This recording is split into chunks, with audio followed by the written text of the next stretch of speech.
Hey everyone, and welcome to Fermentation Friday. Today I'm going to be doing a recipe that I always see recommended as being super healthy and super awesome for you on all the fermentation sites, even though I don't necessarily consider it a ferment. I'm going to be making bone broth. When I went to look up the recipe, I was kind of surprised to find out that I've been making this forever. I refer to it as stock. And the only difference between what I do, which is just throwing whatever I have into a pot and boiling it for an hour or two, and bone broth recipes that I looked up, is they recommend that you use apple cider vinegar, and they also recommend that you cook it for like a super long time. You cook it for like a day or two, and I normally am just, boiling it for a couple hours and then using it right away. So I'm gonna be cooking this a little bit longer than I normally do and see if it's any different, and at the end I'm gonna have some chicken soup, so awesome.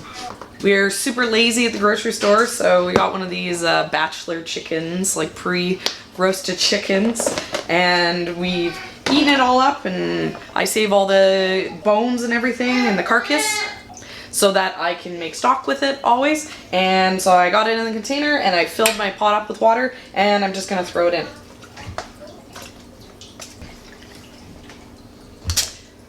Recipes call for apple cider vinegar. I don't really want to run downstairs and grab apple cider vinegar, and I have my kombucha vinegar right here, so I'm just going to use this. They say to put in like a tablespoon or two.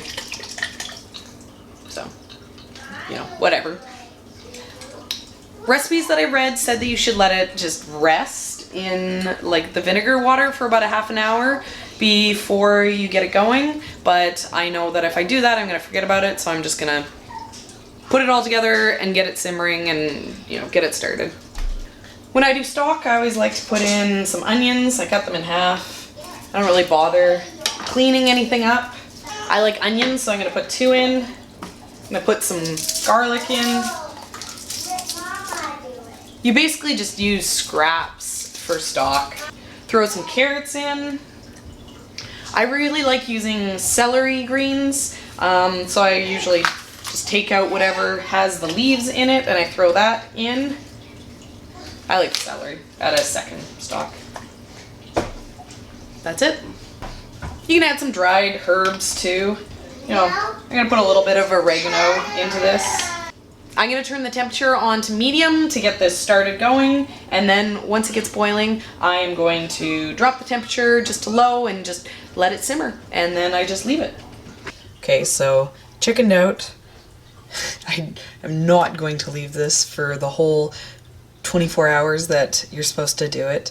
Mostly just I'm not 100% comfortable leaving this going on the stove overnight, especially with my cats who like to get all crazy in the middle of the night. But man, this looks really good. And as I said, I normally only cook this for a couple hours just to make a stock, and the difference basically between a stock and a bone broth is that you cook it for so long. And so I found this. Ooh.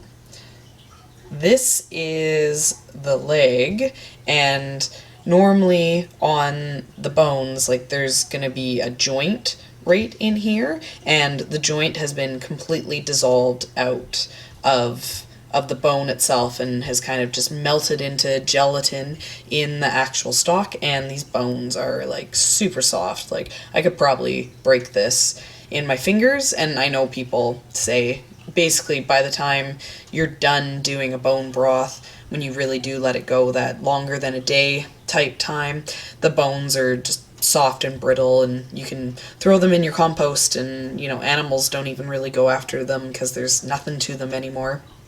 So pretty excited.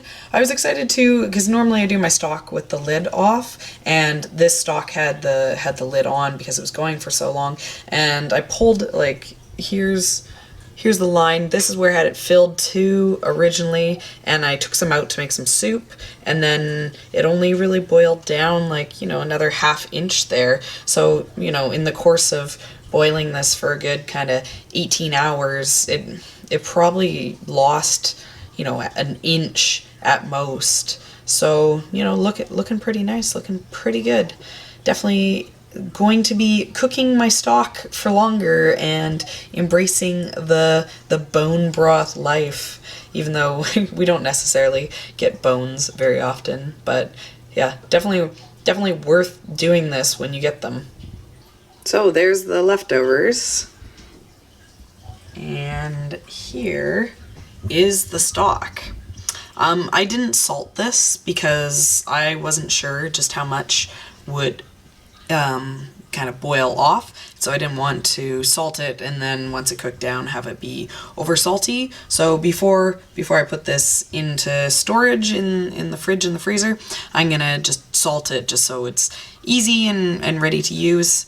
But definitely it's very delicious. It has a really great rich flavor that, you know, like doing the bone broth, definitely, you know, taking it to that next level from the stock for sure. And, you know, I mean, it's just good.